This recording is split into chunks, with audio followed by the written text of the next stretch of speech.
बिस्मिल्लाहिर्रहमानिर्रहीम। अस्सलाम वालेकुम बच्चों। उम्मीद है आप सब खैरियत से होंगे।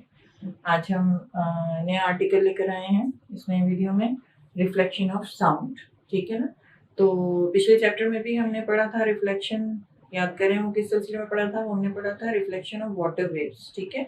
और उसमें भी हमने पढ़ा था कि रिफ्लेक्शन ऑफ वाटर वेव्स या रिफ्लेक्शन हम किसे कहते हैं, bouncing back of waves from some other medium into the first medium following some rule, and that rule is angle of incidence must be equal to angle of reflection.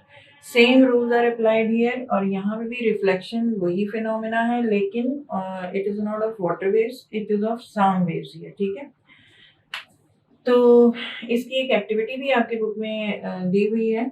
वो activity इस तरह से है कि जैसे हम कोई ट्यूब, चूंकि साउंड वेव्स हैं तो साउंड वेव्स हमने एक अलार्म क्लॉक ले ली या क्लॉक पीस ले लिया, और जैसे ये ट्यूब ले ली, ठीक है, ये हॉलो ट्यूब हो, यहाँ से ओपन हो, इधर से भी ओपन हो, हॉलो ट्यूब हो, और उसको एक स्क्रीन के सामने, हार्ड स्क्रीन या रिफ्लेक्टिंग स्क्रीन के सामने हमने इसको ऐसे रखा। ठीक है। और सामने इसी के आगे हम एक और ट्यूब जो है, जो दोनों तरफ से हॉलो है, उसको ऐसे रख दें किसी एंगल पे, सच दैट कि हम इन दोनों ट्यूब्स के जरिए साउंड जो है उसको ट्रेवल कराएं through this tube to the reflecting screen, वहां से रिफ्लेक्ट होके वो दूसरे ट्यूब के थ्रू हमें मिले। ठीक है, ट्रैवल होके। तो और ये दोनों ट्यूब्स हम ऐसे अरेंज करें कि इनके दरमियान में हम एक वॉल रखें, ताकि ये इस तरह से, यानी कि मैं अगर इसको ड्रॉ करूं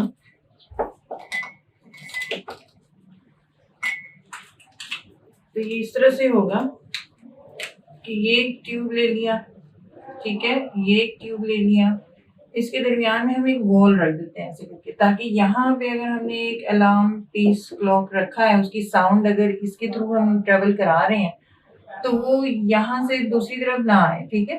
तो ये स्क्रीन, यानी कि कोई हार्ड फॉर्म में इस तरह से स्क्रीन रखेंगे ताकि यहाँ से आवाज इधर ना ट्रेवल करे, वो सीधे ट्यूब के थ्रू रिफ्लेक्टिंग स्क्रीन तक जाए, वहां से रिफ्लेक्ट होके यहाँ से आए और हम यहाँ सुन सके उसको। ठीक है।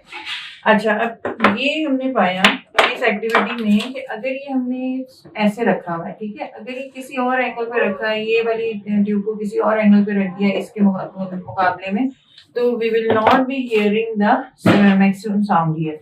ये हमें मैक्सिमम कब मिलेगा, जब ये दोनों ट्यूब्स जो हैं they are at the same angle with the normal. ठीक है। तो ये यानी कि हम साउंड को यहाँ से ट्रेवल करा रहे हैं, तो ये इंसिडेंट रे हो गई साउंड की, ये रिफ्लेक्टेड रे हो गई, इस तरह से ये रिफ्लेक्टेड रे होगी। तो इन दोनों के दरमियान दिस इज द नॉर्मल। ठीक है। ये जो एंगल है इसको हम एंगल आई बोलेंगे, और ये जो एंगल है इसको हम एंगल आर बोलेंगे। तो angle i must be equal to angle r, then only you will hear the maximum sound through this tube. So that is the rule of reflection। ठीक है ना। ये इस तरह से सेम एंगल पे होंगे, एंगल आई और एंगल आर ये सेम होगा, तो आपको यहाँ की जो साउंड जो हमने प्रोड्यूस कराई है वो यहाँ पे मैक्सिमम सुनाई देगी थ्रू दिस ट्यूब। तो ये रिफ्लेक्शन ऑफ साउंड को हमने पढ़ा कि क्या है कि when sound is incident on the surface of a medium, यानी कि ये जैसे medium is this hard medium, it bounces back into the first medium। in the first medium में हवा का, और हवा की ही first medium में ये bounce back हो रही है from the second medium, second hard medium। this phenomenon is called as reflection of sound, और इसी को हम echo भी बोलते हैं। reflection of sound ही को के लिए दूसरा लफ्ज यूज हो रहा है echo, लेकिन echo के लिए कुछ special conditions हैं जो कि फॉलो होनी जरूरी है। ठीक है। तो echo is a special type of reflection of sound। it is reflection of sound but not only reflection of sound, there are some additional features there which make it echo। ठीक है। अच्छा, अब वो एक्टिविटी तो हमने पढ़ ली कि reflection क्या होती है, रिफ्लेक्शन ऑफ साउंड वेव्स। उसके लिए जरूरी है कि angle i must be equal to angle r, यानी कि इंसिडेंस और रिफ्लेक्शन का एंगल सेम होना चाहिए। अच्छा, अब हम आते हैं कि सेंसेशन। अब हम इसको एको को स्पेसिफिकली स्टडी करेंगे कि sensation of sound persist in our brain for 0.1 seconds. What does that mean?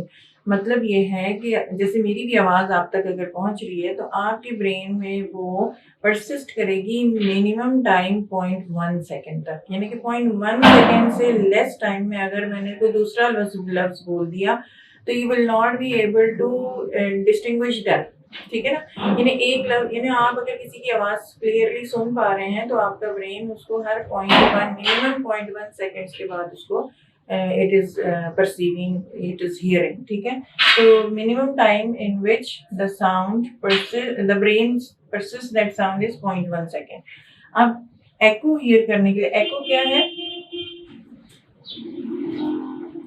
Time interval between sound produced and echo ये है कि आपने साउंड प्रोड्यूस किया, मैंने ताली बजाई, ठीक है, तो जो साउंड प्रोड्यूस हुई और वो किसी हार्ड रिफ्लेक्टर से लग के जब वापस आई और वो जो आवाज मैंने सुनी, दैट इज echo। ठीक है ना, तो echo सुनने के लिए the first condition is what, कि time interval between the sound produced, यानी जब ताली बजाई, एंड रिफ्लेक्टेड साउंड, जब मैंने उसकी रिफ्लेक्ट होके जो साउंड सुनी, मस्ट बी ग्रेटर देन और इक्वल टू 0.1 सेकेंड या 0.1 सेकेंड से ज़्यादा होनी चाहिए। यानी कि अगर एक मैंने साउंड प्रोड्यूस की, वो किसी चीज़ से जाके टकराई और वापस मेरे तक आई और ये 0.1 सेकेंड के अंदर हो गया, तो मेरे दिमाग में तो इसको परसीव ही नहीं करना कि ये कोई दो साउंड्स थी, इनको वो एक ही साउंड कंसीडर करेगा। ठीक है ना, वो डिस्टिंग्विश ही नहीं कर सकता है दो साउंड्स को। तो उसके लिए ये मिनिमम कंडीशन होना जरूरी है कि 0.1 सेकेंड से ज्यादा टाइम इंटरवल हो between the two sounds of production and the reception. ठीक है, यानी कि प्रोड्यूस करना, पैदा करना और उसके बाद उसको सुनना। देखिए एको, आपने बहुत दफा ये लफ्ज सुना है, एको का मतलब है कि रिसाउंडिंग। आपने सुना होगा किसी खाली आप हॉल में चले जाएं और ऊंची आवाज में बोले तो आपको अपनी आवाज की रिसाउंडिंग सुनाई देती है, दैट इज एको। ठीक है ना, तो वो रिसाउंडिंग जो आ रही होती है वो 0.1 सेकेंड के बाद आपके दिमाग में आ रही होती है, आफ्टर प्रोड्यूसिंग दैट साउंड, यानी कि from your mouth, from your hands, like that. ठीक है, तो that is the first condition.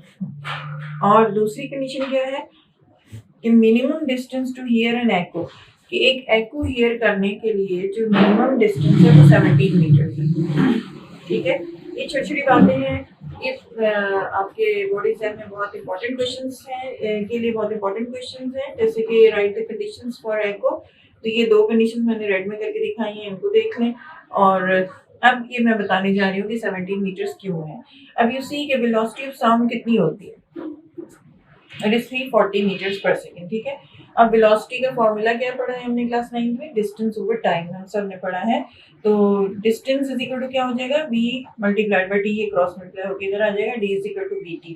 अब वेलोसिटी 340 है और हमें टाइम मिनिमम 0.1 चाहिए, 0.1 से लेस टाइम नहीं चाहिए, 0.1 से ज्यादा ही टाइम चाहिए। तो मैंने कि मिनिमम टाइम जो है वो 0.1 है, तो हम जो डिस्टेंस मिनिमम जिस पे हमें एको मिलेगा वो फाइंड आउट करने के लिए वेलोसिटी 340 मल्टीप्लाइड बाय टाइम 0.1 रखेंगे तो 34 मीटर्स मिला। अभी 34 मीटर्स जो है ये डिस्टेंस है। ठीक है, अब ये कैसा डिस्टेंस है, देखिए यहाँ से आपने ताली बजाई, एक ये हॉल है, यू आर स्टैंडिंग हियर, और यहाँ से वो साउंड प्रोड्यूस किया, जनरेट किया, यहाँ गया, और यहाँ से ये हार्ड वॉल है या कोई भी रिफ्लेक्टर है उससे टकरा के जब वापस आया तो आपने यहाँ पे एको सुना। ठीक है, तो ये जो एको सुना आपने, ये 34 मीटर्स में आफ्टर जनरेटिंग द साउंड है।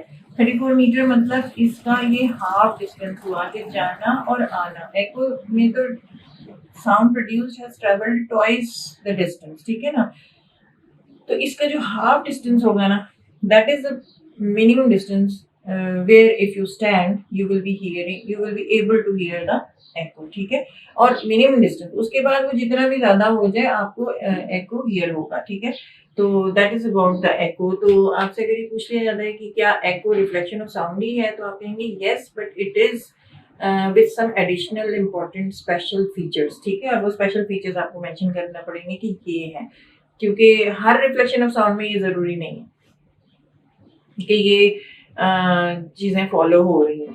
ठीक है ना, क्योंकि साउंड तो रिफ्लेक्ट होके जाएगी। अभी मेरी आवाज भी अगर गूंज रही है तो गूंज नहीं रही, मतलब कि उसकी रिसाउंडिंग नहीं हो रही, but it is getting reflected from the walls. ठीक है, लेकिन एको नहीं हो रहा, तो रिफ्लेक्शन तो हो रहा है लेकिन एको नहीं हो रहा। तो इसलिए echo is reflection of sound but not only reflection of sound. It requires minimum time to be 0.1 second, ठीक है, and the minimum distance is 17 meters from where it is being produced, sound is being produced. दूसरी बात इस video में हमने discuss करनी थी वो थी स्पीड ऑफ साउंड डिपेंडेंस, कि किन किन चीज़ों पे डिपेंड करती है। तो depends upon temperature, pressure, humidity जो आपकी किताब में मेंशन है, and various other factors. Temperature पे भी इस तरह से कि जब टेम्परेचर ज़्यादा होता है तो स्पीड ऑफ साउंड भी बढ़ जाती है, लाइक दैट। दूसरी बात यहाँ पे स्पीड ऑफ साउंड के बारे में एक और बात है कि स्पीड ऑफ साउंड जो है वो सॉलिड्स में सबसे ज़्यादा है, लिक्विड में उससे कम है और गैस में उससे कम है। अब गैस की ये जो हम 340 मीटर पर सेकंड जो है ये हवा की बात कर रहे हैं, यानी कि गैस मीडियम की बात कर रहे हैं कि स्पीड ऑफ साउंड 340 होती है। लिक्विड में ये इससे 5 टाइम्स ज़्यादा हो जाती है रफली, दैट मीन्स 1500 मीटर पर सेकंड। सॉलिड में इसकी 5 टाइम्स, यानी कि 15 5 से कितना होता है 7500 टाइम्स, 5 टाइम्स यानी 7500 मीटर पर सेकंड की स्पीड होती है speed of sound in solids, ठीक है। तो not exactly 7500, it could be 6000, it could be 4500, 800, 5000 something, यानी कि इससे ऑलमोस्ट 5000 टाइम्स लार्जर होती है इन सॉलिड्स। तो speed of sound is fastest in solids, ठीक है। तो ये चंद खास बातें थी जो इस वीडियो में बतानी थी, और इसके बारे में ये जो कुछ speed of sounds in some medium are being listed in a table in your book, ठीक है। इस चैप्टर में देख लीजिएगा उस टेबल को गौर से, और कुछ मीडियम में याद भी कर लीजिएगा क्योंकि they are often asked in MCQs of board exams, ठीक है। तो उम्मीद है आपको समझ आई होगी, और अगली वीडियो तक अल्लाह हाफिज़। लाइक करें, शेयर करें और सब्सक्राइब